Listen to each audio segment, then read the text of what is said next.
Pernah kebayang nggak sih berkarir sambil menjaga hutan-hutan di Indonesia? Kalau iya, pembahasan kali ini pas banget buat kamu. Kita akan kupas tuntas semua seluk-beluk untuk jadi PNS di Kementerian Lingkungan Hidup dan Kehutanan, atau yang biasa kita sebut KLHK. Nah, kalimat ini bukan sekedar kata-kata indah ya. Ini adalah inti dari tugas seorang polisi kehutanan. Yuk, kita bedah lebih dalam apa aja sih yang dibutuhin buat mengemban amanah besar ini? Oke, ini dia peta perjalanan kita. Kita mulai dari memahami panggilannya, terus memilih jalur karir yang pas, lanjut ke syarat-syaratnya, hadapin tes seleksiannya yang berat, sampai akhirnya kita intip gaji dan tunjangannya. Lengkap! Kita mulai dari bagian pertama, panggilan tugas. Jadi, sebelum kita ngomongin hal-hal teknis, penting banget buat kita paham dulu kenapa peran ini krusial banget. Apalagi persaingannya tahun ini katanya bakal ketat luar biasa. Jadi, buang jauh-jauh bayangan kerja di balik meja dari jam 9 sampai jam 5. Menjadi bagian dari KLHK, terutama di lapangan, itu artinya kamu terjun langsung. Kamu jadi bagian dari komitmen nyata buat jagain alam kita untuk generasi mendatang. Nah, disinilah kamu harus ambil keputusan penting. KLHK itu nawarin 2 jalur utama yang beda banget. 1, jadi polisi kehutanan yang tugasnya di lapangan. 2, jadi analis lingkungan yang lebih teknis. Kira-kira mana nih yang lebih kamu banget? Yuk kita lihat bedanya. Di sini kelihatan banget kan bedanya? Kalau kamu lulusan SMA atau SMK, jalur polisi kehutanan terbuka lebar. Tugasnya patroli dan pengamanan hutan. Tapi kalau kamu punya ijazah S1 atau D4, kamu bisa jadi analis lingkungan, yang kerjanya lebih ke analisis data dan monitoring. Jadi, ijazah kamu itu jadi filter pertama buat nentuin jalanmu. Oke, anggaplah kamu udah nentuin pilihan. Sekarang, kita bahas tiket masuknya. Apa aja sih syarat wajib yang harus kamu penuhi biar bisa lolos dari gerbang pertama, yaitu seleksi administrasi. Ini adalah syarat-syarat dasar yang berlaku buat semua.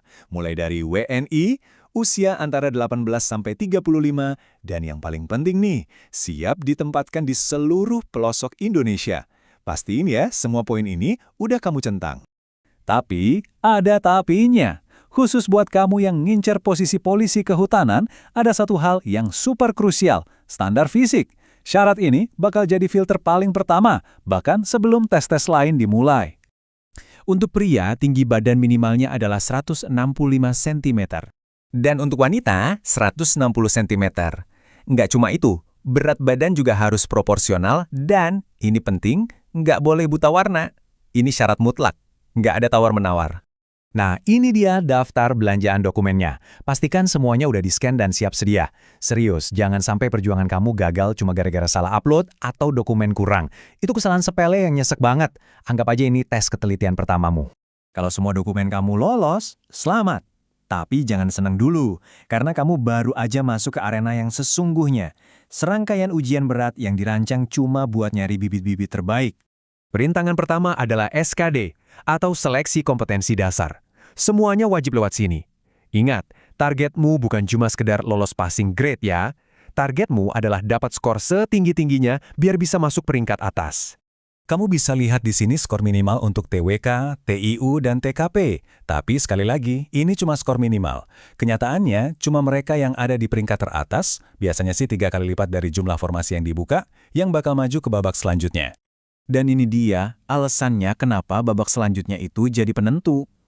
Lihat deh, bobot SKB itu 60% dari nilai akhir. Sementara SKD cuma 40%.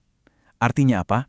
Performa kamu di SKB nanti bisa benar-benar mengubah segalanya.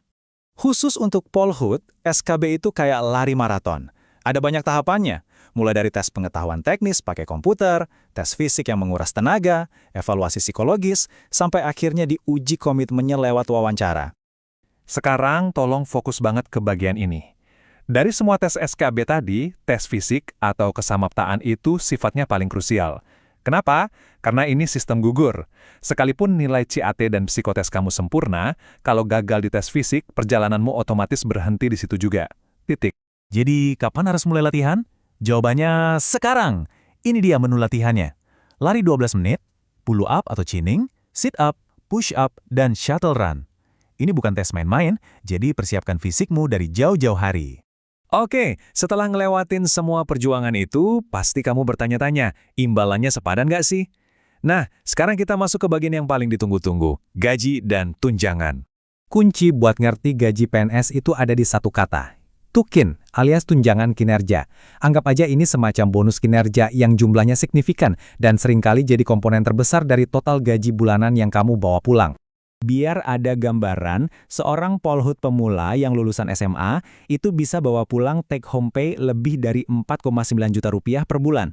Itu total gabungan dari gaji pokok dan tukin ya. Dan tentu saja itu baru angka di awal. Seiring perjalanan karirmu dari pelaksana, naik jadi penyelia, sampai jadi ahli, kelas jabatan dan tukinmu juga bakal ikut naik. Jadi, ini adalah jalur karir yang bukan cuma stabil, tapi juga sangat menjanjikan untuk jangka panjang. Oke, petanya sudah ada di tanganmu, semua tantangannya juga sudah jelas. Pertanyaan terakhir yang tersisa tinggal satu. Apakah kamu siap mengambil peran vital ini dan menjadi penjaga hutan Indonesia?